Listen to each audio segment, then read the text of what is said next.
Hello दोस्तों, प्रणाम। एक जुतिया माई के हम सोहर गाँव जाते ही। आपका अच्छा लगे तो लाइक करना, कमेंट करना, शेयर करना। जय। कहवा से आवेली मालिनिया त कहवा से गालिनी त कहवा से कालिनी हो सखिया कहवा से आवेली रानियवा जीवतिया माई के हे पूजाई जीवतिया माई के पूजाई हो सखिया कहवा से आवेली रानियवा जीवतिया माई के पूजाई हो।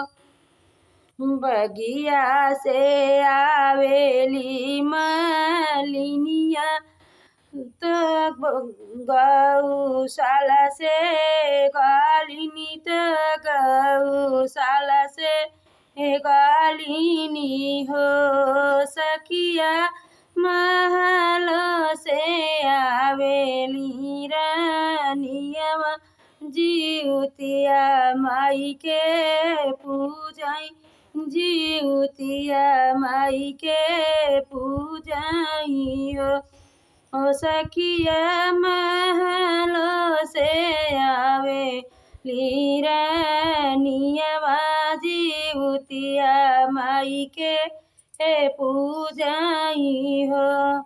काले के आवेली मालिनिया त काले के कालिनी त काली के कालिनी हो बहिनी का के आवेली रानियवा पूजली जीवतिया माई के पूजली जीवतिया माई के हो।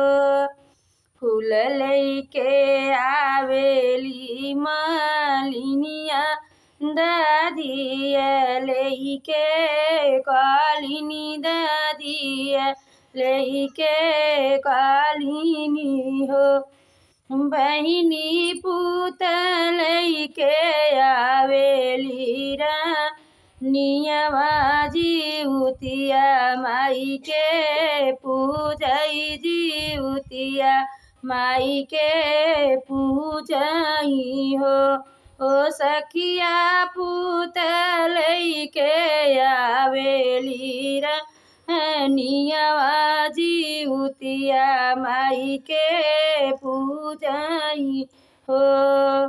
पूजिनी पाजी रनिया लवटई त घर के लवटलिनी हो जुतिया माई भारी मुख देऊ नया शीस लालन हमरा बाढ़ैया मर के रहैया मर होई के रही हो सखिया जुतिया माई भरी मुख देऊ नया शीस लालन हमरा खेलाई लालन हमरा खेलाई हो।